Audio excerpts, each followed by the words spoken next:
themselves through the empire, really, being the masters of that empire. And if people admire dictators, there is no obstacle in becoming one or submitting to one. So how to really, tackle that cycle is that history matters. I mean, our history books were rewritten after we regained our independence to reflect all the crimes that were committed. It was not the same for Russia. They are teaching and learning from the Soviet history books. So the accountability is of utmost importance for the crimes of aggression. This is my first video update coming to you from Athens, Greece on this Monday morning. Let's talk about some news, and let's start things off with the comments made by the Estonian Prime Minister Kaja Kallas, very Greek-sounding name, during her panel session at the Munich Security Conference. And the Estonian Prime Minister, she basically said that NATO countries have to take control of Moscow, and they have to rewrite the mentality of Russian citizens so that the Russians will never be a threat again to Europe. And this is what the Estonian Prime Minister had to say during her session at Munich. Estonian Prime Minister Kaja Kallas has suggested that the entire population of Russia must be re-educated to root out any traces of imperialistic dreams, claiming that otherwise, with or without President Vladimir Putin at the helm, the history will repeat itself and Europe will never be safe.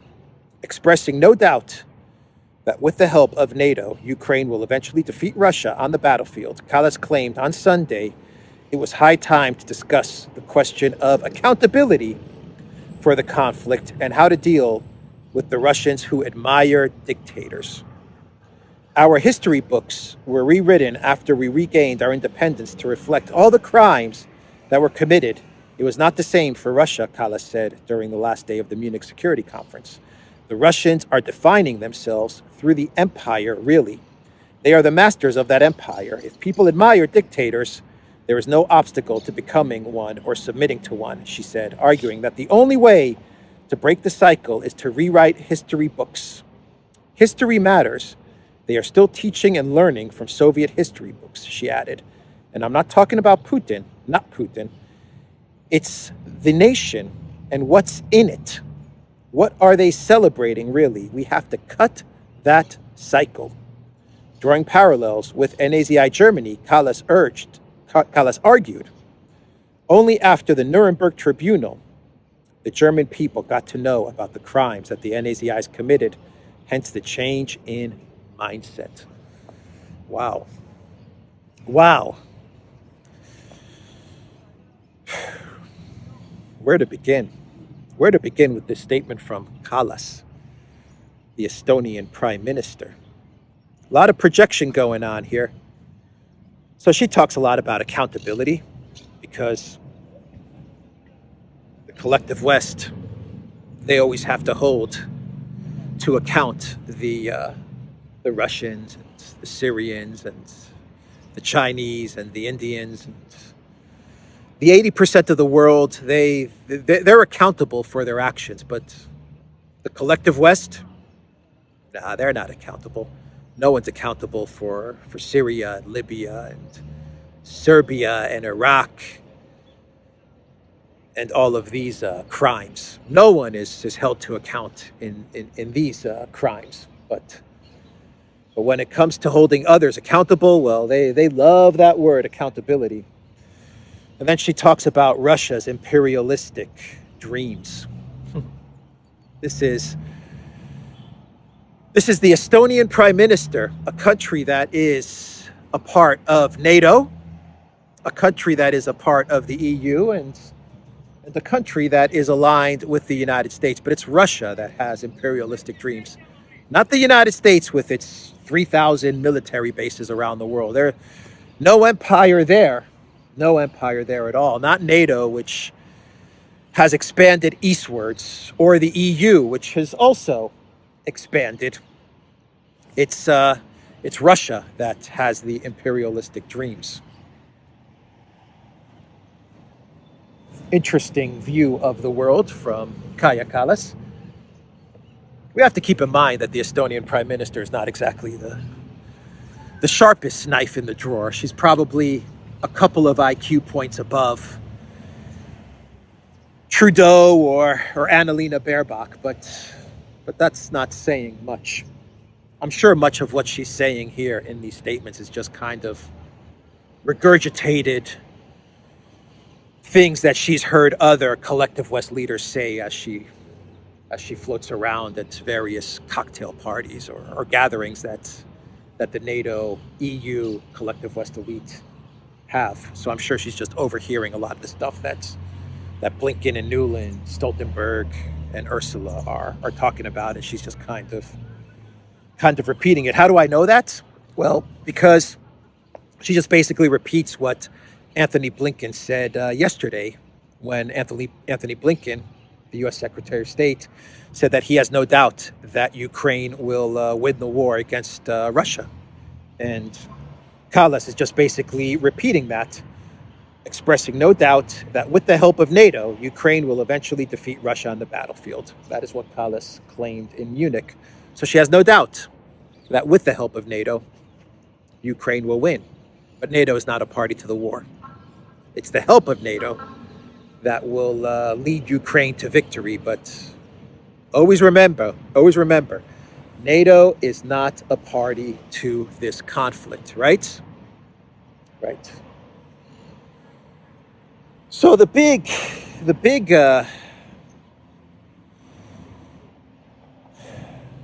problem with Kallas is her hatred and racism towards the Russian people.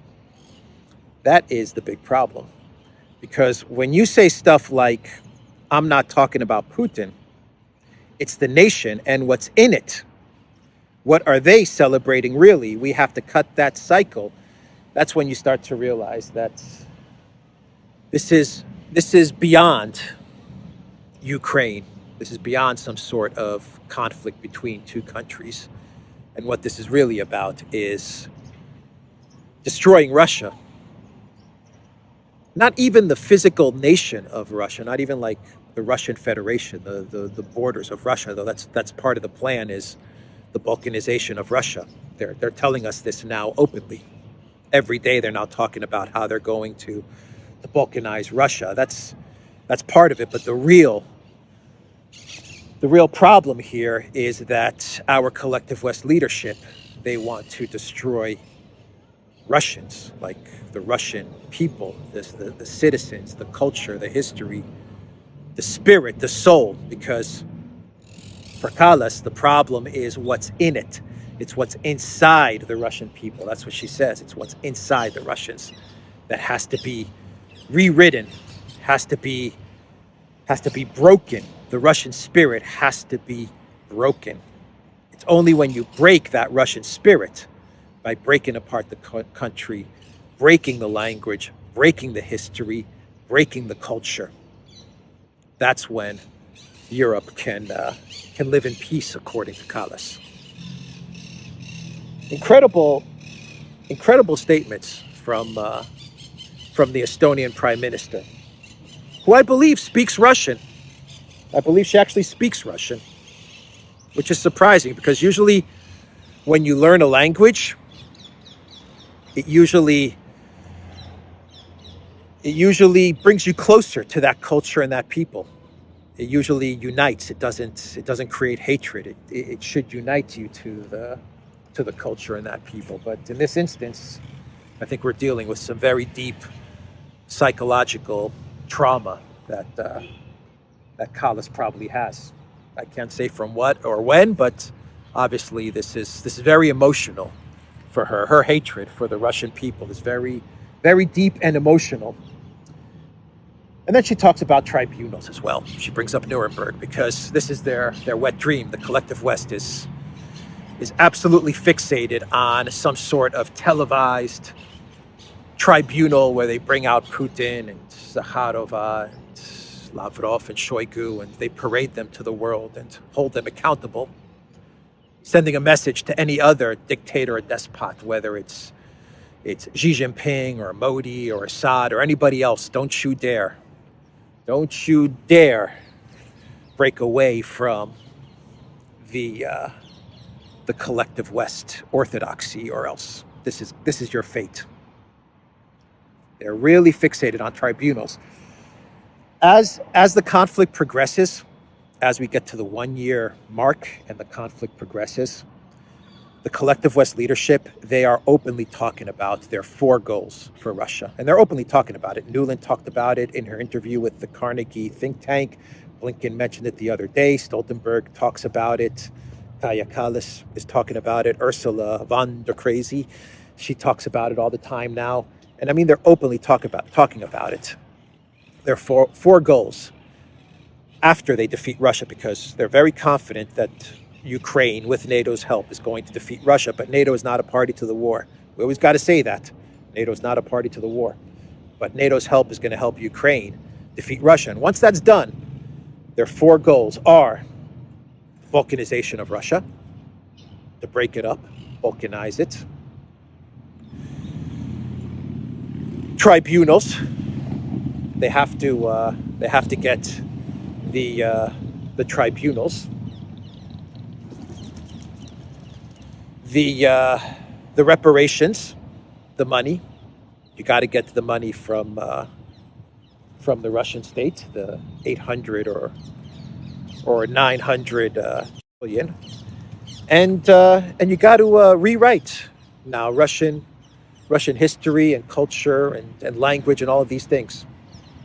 I think Zakharova put up a Telegram post the other day where, I forgot the country. I want to say it's a country in Africa, but I'm not sure. But she posted something along the lines of a country with French influence and French education is teaching the students in the classroom that Pushkin was French and not Russian. Something like that. So you have to rewrite the history and the culture. Kind of like what they're trying to do in the United States, by tearing down the statues and all of these new history narratives that they're trying to throw out there, trying to redefine and rewrite American history, because American history was just inherently bad, and so we have to redo it. Well, it's the same approach with Russia. I mean, what they're trying to do with the United States inside the United States from within is what they're trying to force upon Russia from the outside. It's really the same thing. You have to break it down, break it apart, and then remake it in their neoliberal image. So those are the 4 things that they're now talking about, which have to happen to Russia. Break it up, get the tribunals, get the money, and rewrite the history. And they're openly talking about it. It's very odd, because a year ago they were not openly talking about this. They were kind of whispering it, they were hinting at it, but now they're just openly coming out and saying it at conferences and at events. And they have no doubt that Ukraine's going to win. Blinken said it. Kaja Kallas said it. She's just repeating what Blinken said. I mean, she's just regurgitating what Blinken said. But still, they're absolutely confident that Ukraine is going to win with NATO's help. Of course, there's the problem of ammo, which Borrell is complaining about. Ukraine is running out of ammo because it was Russia that was running out of ammo, but now the truth is that Ukraine is running out of ammo. That's the real truth. And Borrell, keep in mind, this is the chief diplomat of the European Union. The chief diplomat, he's not talking about peace. He's not talking about diplomacy or ceasefire. He's not engaged in negotiations. He's not traveling to Moscow to meet with Lavrov to try and find a solution, to try and broker a peace deal. He doesn't do that type of diplomacy. That's not how Borrell, Jungle Joseph, that's not how he rolls. Jungle Joseph, he's a war hawk. He's a war hawk, and he's sounding the alarm bells because he is saying that we, as in the EU, the collective West, we are in urgent war mode. That is what Borrell said on Sunday during the last day of the Munich Security Conference. He added that the conflict would be over if the shortage of ammunition was not resolved in a matter of weeks. The diplomat bemoaned the depletion of European stockpiles, claiming that the Union forgot about classical wars, only engaged in expeditionary forces and technological blitzkrieg. Borrell announced that the EU defense ministers would hold a special meeting on March 8 and 9 to attempt to resolve the issue. Borrell said that he will also present the idea of using the 3.6 billion euros of the European Peace Facility to jointly buy ammunition for Kiev, using the EU's experience in joint procurement of CUF vaccines. So I've been talking about this in a couple of videos. They're going to create the slush fund, taking money from the European Peace Facility, an interesting name there. They're going to take money from the European Peace Facility, which is paid for by European taxpayers, and they're going to take this money, put it in a slush fund, and just like they did with the pandemic, they're going to pool this money together and use it to buy ammo. And of course, when you put together these types of slush funds, you always have to pay out 10% for the big guy, or in this case, the big guys of the EU kleptocracy.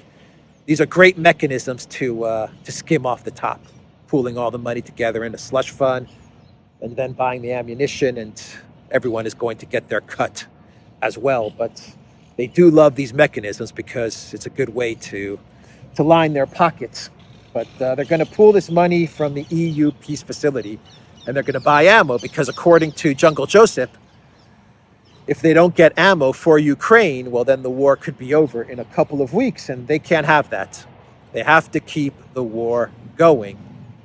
And I'm going to tell you why they have to keep the war going. Or at least what I believe is their new strategy with regards to this conflict.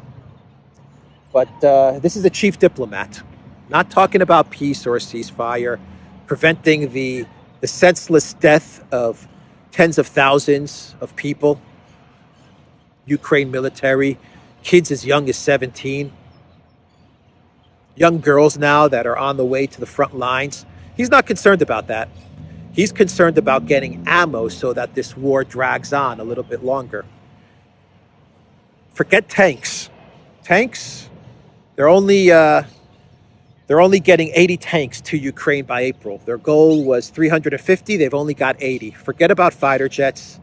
They want ammo because they want this type of war of attrition to drag on. They want the destruction of Ukraine to drag on. That's what Borrell is concerned with.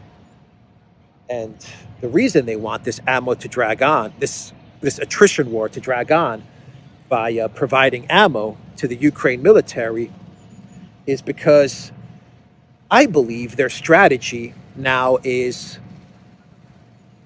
to deplete Russia of ammo and weapons. I have a feeling that they still believe that Russia, sooner or later, is going to run out of ammunition and weapons. And if they can continue this war of attrition with Russia, even though it means tens of thousands of Ukrainians dying, if they can continue this war of attrition in Bakhmut and in other places in the Donbass, they feel that they can starve Russia of ammo. And eventually that would lead to NATO and to the collective West engaging with Russia and defeating Russia, because Russia would be depleted of its weapons stockpiles. I really believe that is their strategy now. They're thinking that the longer we can drag this war on, the closer we can get to Russia running out of weapons, specifically ammunition and artillery. That's their goal. I say that because you have the statements from the U.S. ambassador to the United Nations and Blinken meeting with Chinese officials, and they're telling China, don't you dare send lethal aid to Russia, that's going to be a red line, according to Blinken and to the U.S. ambassador to the United Nations. I believe her name is Thomas Greenfield, I think. Let me pull up the article here. Yeah, Linda Thomas Greenfield. So Blinken was meeting with Wang Yi on the sidelines of the Munich Security Conference, and the U.S. envoy to the UN, Linda Thomas Greenfield, she gave an interview to CNN, and she said that any nation providing lethal weapons to Moscow in its ongoing conflict with Kiev would cross Washington's red line. Quote, "We have to be clear that if there are any thoughts and efforts by the Chinese and others to provide lethal support to the Russians in their brutal attack against Ukraine, that is unacceptable," Thomas Greenfield told CNN's State of the Union, adding that it would be a red line. Her words came as Blinken was meeting Wang Yi on the sidelines of the Munich Security Conference in Germany. There, the U.S. diplomat told the Chinese counterpart that the U.S. was very concerned that China's considering providing lethal support to Russia.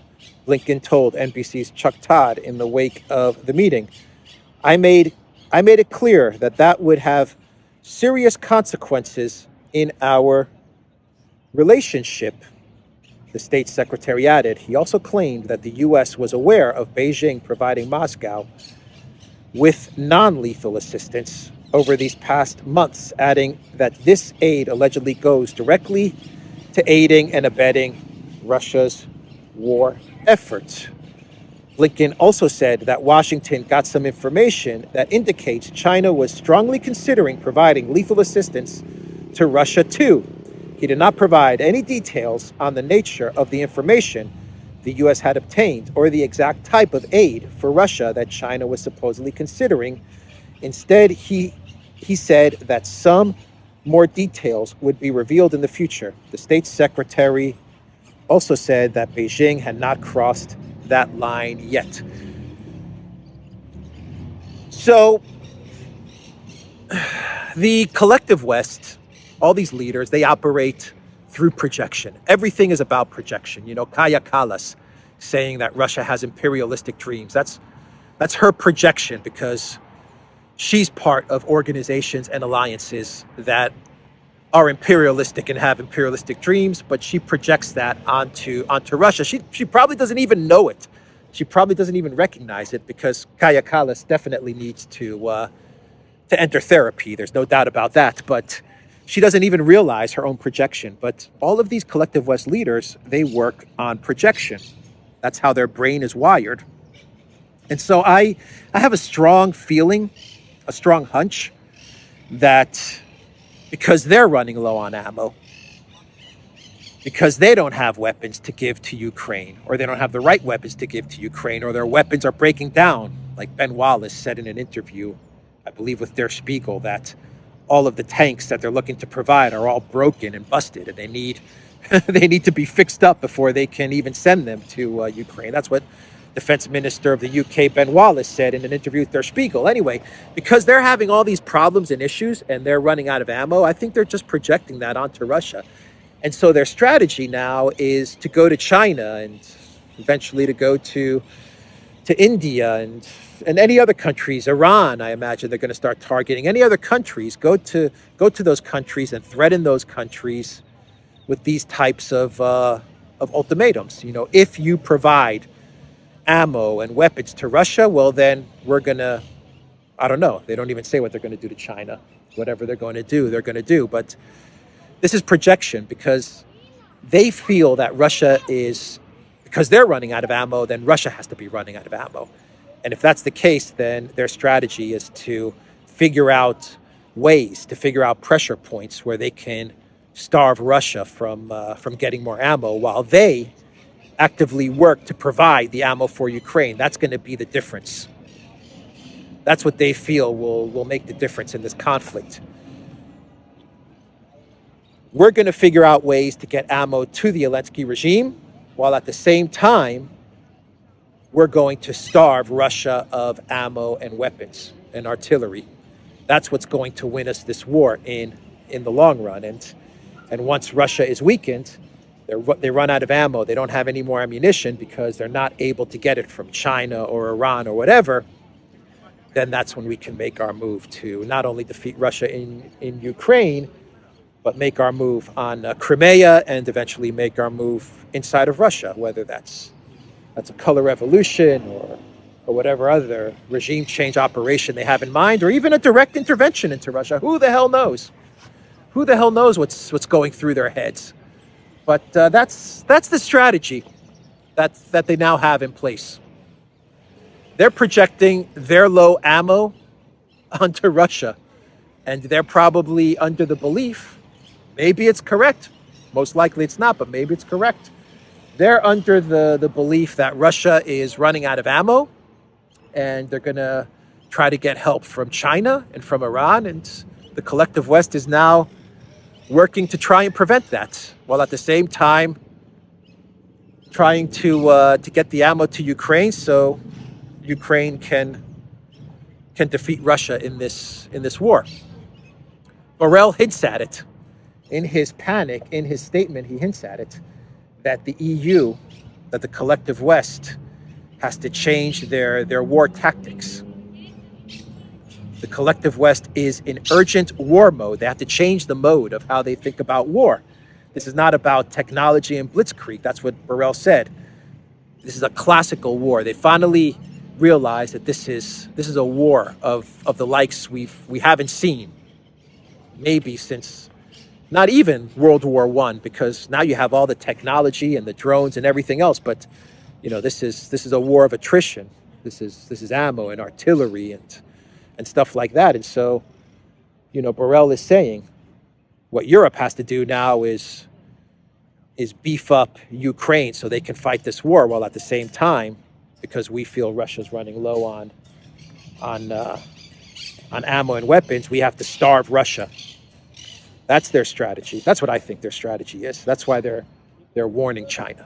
That's why they're going to warn Iran. That's why they're going to warn India. They're going to run around the world and try to figure out ways to starve Russia from getting ammunition. North Korea, things like that. That's what's going to lead to their victory.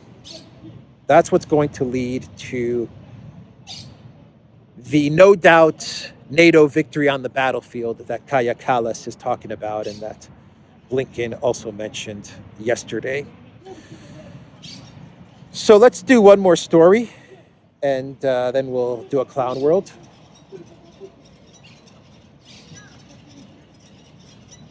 There's some guy yelling at some other people down there. I don't know about what. He's upset with them. Anyway, we have a statement from Kirby, and I believe this is the highest level denial yet from the U.S. government that they did not have anything to do with Nord Stream, like the Seymour Hersh article claims. Kirby was giving an interview to Fox News. He's Washington's National Security Council Director, or something like that is his title. I don't even know. The guy has a huge title. Anyway, he gave an interview to Fox News, and he said, it's a completely false story. That is what Kirby told Shannon Bream of Fox News. There is no truth to it, Shannon. Not a shred of it. It's not true. The United States, no proxies of the United States had anything to do with it. Nothing.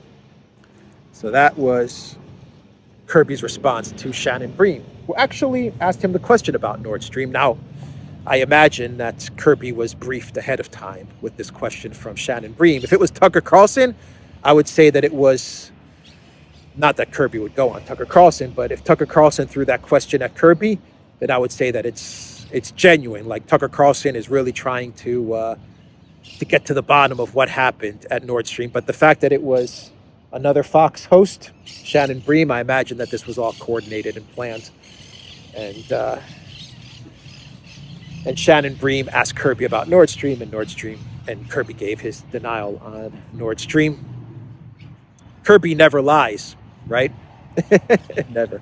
He never lied about Maidan.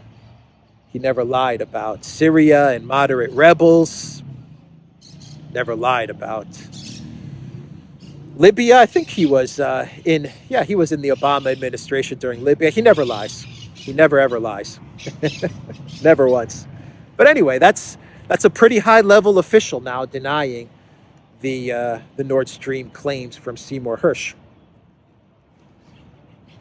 Of course, I'm sure there's a way that we could pick apart his statement. But I don't know. There's no truth to it, he says. Not a shred of it. It's not true. No proxies of the United States had anything to do with it. Nothing. Just trying to figure out a way. Is there a way to pick apart his statement? Is there a way that he's leaving a little bit of room there to walk it back? Not sure. It still would be nice to get a denial from, say, Burns or Biden himself or someone like that. But the story is definitely gaining traction and gaining momentum when you have Kirby staging this Q&A denial on Fox News. No doubt that this is rattling the Biden White House. So Kirby had to do this interview and had to take this question from Shannon Bream and issue this denial. Anyway, that's the latest on Nord Stream. And let's now do a clown world. And this clown world deals with Sean Penn and his documentary. Did you guys know that Sean Penn had a documentary on Zelensky and Ukraine? The name of the documentary is called Superpower. According to The Hollywood Reporter, Superpower reviews Sean Penn's intensive and very first-hand account of the war in Ukraine. The Hollywood actor and activist chronicles Russia's invasion of Ukraine from the ground, including 3 exclusive interviews with President Zelensky. It's been almost a year since Russia shocked the world by launching an invasion or special military operation per Vladimir Putin of Ukraine, touching off a bloody and devastating conflict that is still very much ongoing with no visible end in sight. The fog of war is so thick that it's hard for any of us to see through it. And in that sense, the documentary Superpower, co-directed by Sean Penn and Aaron Kaufman, serves as a decent primer as to how the conflict started and what the stakes are and who remain the key players, with a special focus on Ukraine's unlikely hero of President Zelensky. But after sitting through the 2-hour-long expose, one could perhaps be mistaken in thinking that another key player in the war is Penn himself. So much is the Hollywood star present in nearly every scene in the film that doesn't involve archive footage, of which there is quite a lot. And then basically it talks about how this is pretty much just another narcissist Sean Penn kind of film. Another narcissist Hollywood actor documentary where it just follows Penn around his 3 trips to Ukraine, and he kind of chronicles the conflict, 1 year of the conflict in Ukraine. Sean Penn says the U.S. has to accept a level of shame for not arming Ukraine faster. Sean Penn at the premiere of his new documentary on Zelensky. Right. Anyway, that is Sean Penn and his documentary on Ukraine called Superpower. From what I understand, 1 second here. What I understand, Sean Penn is involved in some sort of company. He's on the board of some sort of company that has an NGO or something that has a stake in business in Ukraine, something like that. Here's a tweet that I found from Tone Police Nuclear War Protest. Tone Police Nuclear War Protesters is this Twitter account, blue check mark. Interesting side note is Sean is on the board of CORE, which has a contract that benefits from Ukraine war funding. And he cites a Bloomberg article here in this tweet, which says Sean Penn's disaster relief charity ended up a money mess. CORE saved American lives during the pandemic, employees say. It has also failed to shield them from alleged sexual harassment or address financial mismanagement. This may need a little bit more digging, this CORE charity that seems to have its fingers in the Kiev and in Ukraine. Interesting charity there, Sean Penn. I wonder if that would explain why he's so interested in keeping the Ukraine conflict going. Anyway, how about this from Disclosed TV, this tweet? Putin no longer has nuclear weapons, writes German Bild in its leading article citing former Soviet KGB spy Yuri Shwez. And you can see the cover here from Bild. That's scary. So they're trying to build the narrative that the collective West can absolutely strike at Russia first because the whole Russia has nukes is just a bluff from Putin. I go back to what I think is going on here, which is that the collective West, they believe that Russia is losing ammo, is losing weapons, is running out. Now they're running articles. Bild is running an article saying that Russia doesn't really have nukes. Their goal is to go after Russia. I'm not saying that's what's going to happen, but their goal is to go into conflict with Russia. And they want this war extended, this attrition war extended for as long as possible to weaken Russia so that they can eventually do something towards Russia. This is where they're taking us towards. That's why Kamala Harris and Rishi Sunak, they called this a global war. This is where they are leading us towards. That's why the Bild is running an article with the title like, Russia doesn't have nukes, it's all a bluff.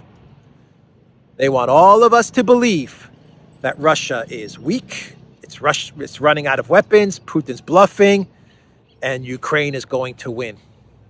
And so the collective West is going to make a very, very stupid move.